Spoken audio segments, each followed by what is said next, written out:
பக்தி ஒளி நேயர்களுக்கு கால பைரவர் ஆஸ்ட்ரோ சென்டர் மூலியமாக நான் உங்கள் ஆஸ்ட்ரோ கவிதா பேசுகிறேன். வணக்கம். நம்ம இந்துக்கள் வீடுங்கள்ல பல பேர் வீடுங்கள்ல பார்த்திருந்தீங்கன்னா ஸ்ரீ சக்கர தகடு இல்ல ஸ்ரீ சக்கர இயந்திரம் இப்படின்னு சொல்லக்கூடிய விஷயத்த வச்சிருப்பாங்க.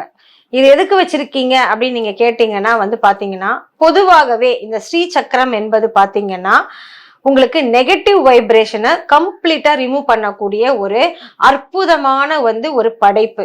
இது கிட்டத்தட்ட பாத்தீங்கன்னா கிமு 1000 வருஷத்துக்கு முன்னால இது எழுதப்பட்டது அப்படின்னு சொல்றாங்க. இது வரையப்பட்டதுன்னு சொல்றாங்க.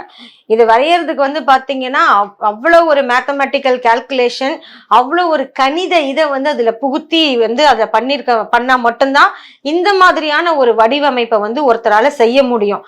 இதுல பல டெக்னாலஜி எல்லாம் படிச்சவங்க எல்லாம் பாத்தீங்கன்னா ஆராய்ச்சி பண்ணி கூட இத மாதிரி உன்னை எப்படி உருவாக்கி இருக்க முடியும் அப்படிங்கிற கூடிய பிரமிக்க வைக்கக்கூடிய ஒரு படைப்பு தான் இந்த ஸ்ரீ சக்கரம். இந்த ஸ்ரீ சக்கரம்ன்றது பாத்தீங்கன்னா நவக்கோள் சக்கரம்னு சொல்லுவாங்க. நவக்கட்டு அதுல இருக்கு. அதனாலதான் பாத்தீங்கன்னா உங்களுக்கு எப்பேற்பட்ட துஷ்ட சக்திய அடக்கணும்னாலும் அங்க ஸ்ரீ சக்கரம் வரைஞ்சுதான் பாத்தீங்கன்னா அந்த மகாவிஷ்ணுக்கு ஓமம் நடத்துவாங்க. உங்களுக்கு ஸ்ரீ சக்கரம் வச்சுதான் அந்த மகாவிஷ்ணுவோட ஓமத்தையே நடத்துவாங்க. இந்த ஸ்ரீ சக்கரம் அப்படிங்கிறது எப்படி நம்ம வீட்டுல இருக்கும் போது அதை வழிபடணும். சும்மா அதை வாங்கிட்டு எந்த ஒரு கடவுளின் ஒரு புகைப்படமா இருந்தாலும் சரி, வரைபடமாக இருந்தாலும் சரி, ஒரு ஃப்ரேமை போட்டாச்சு, வீட்டுல கொண்டு மாட்டியாச்சு அப்படின்னு சொன்னாக்க அங்க அதுக்கு லைவுக்கு வந்துருமா? அதனுடைய ஃபோர்ஸை நம்ம ஃபீல் பண்ண முடியுமா? அதாவது ஒரு தெய்வீக அருள் அதுல இருந்து உடனே நமக்கு எழும்புமா அப்படின்னு கேட்டீங்கன்னா நிச்சயமாக கிடையாது. எந்த ஒரு பொருளா இருந்தாலும், உதாரணத்துக்கு ஒரு கோயிலே கட்டுறாங்கன்னா அந்த சிலைய அங்க பிரதிஷ்டை பண்ணி வைக்கிறதுக்கு முன்னாடி அத்தனை விஷயங்கள் பாத்தீங்கன்னா பல பேர் பல நாட்கள் உங்களுக்கு ஓதி எல்லாம் பண்ணிதான் அதன் கீழே நிறைய விஷயங்களை பண்ணிதான் அது மேல உங்களுக்கு அந்த சிலைய பிரதிஷ்டை பண்ணுவாங்க. கரெக்டுங்களா? அதே போலதான் நம்ம அது கோயில்ல பண்றதுனால அது அத்தனை விஷயங்கள் செய்ய வேண்டி இருக்கிறது.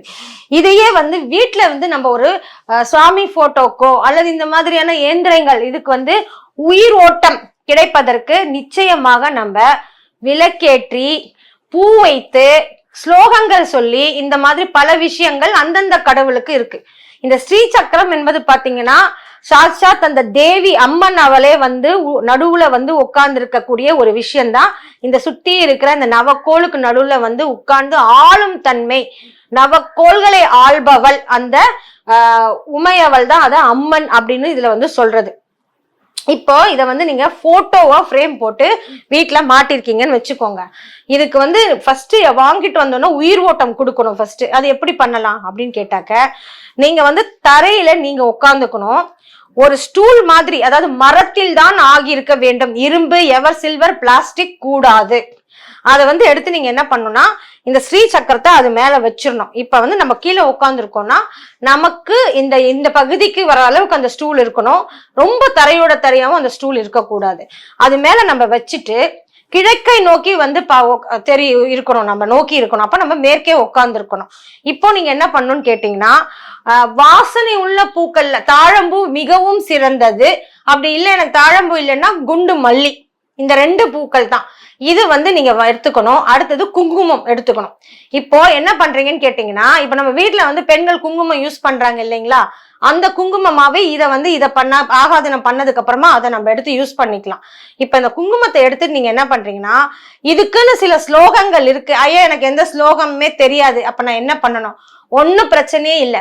உங்களுக்கு தெரிஞ்ச ஸ்லோகம் அம்மனுடைய ஸ்லோகம், தேவியின் ஸ்லோகம் எது இருந்தாலும் சரி, இல்லைன்னா லலிதா சரச நாமம் சொல்லுவாங்க, அது உங்களுக்கு படிக்க தெரிஞ்சாலும் சரி, காயத்ரி தேவியோடது இருந்தாலும் சரி, நீங்க உட்காந்து அதை சொல்லிக்கிட்டே இந்த குங்குமத்தை 48 முறை நல்லா உங்க எல்லா விரலும் படுற மாதிரி எடுத்து போடணும். இப்படி போட்டுட்டே கொஞ்சம் கொஞ்சமா வந்தீங்கன்னா ஃபுல்லா அந்த ஸ்ரீ சக்கரத்து மேல அது படும். இப்போ நீங்க என்ன பண்றீங்கன்னு கேட்டாக்க, இதை சொல்லி முடிச்சதுக்கு அப்புறமா உங்களுடைய சாமி செல்ஃப்லயோ இல்ல நீங்க எங்க ஸ்ரீ சக்கரத்தை மாட்டணும்னு நினைக்கிறீங்களோ அங்க போய் மாட்டி வச்சுக்கலாம். இப்போ இதுக்கு நம்ம உயிரோட்டம் கொடுத்தாச்சு.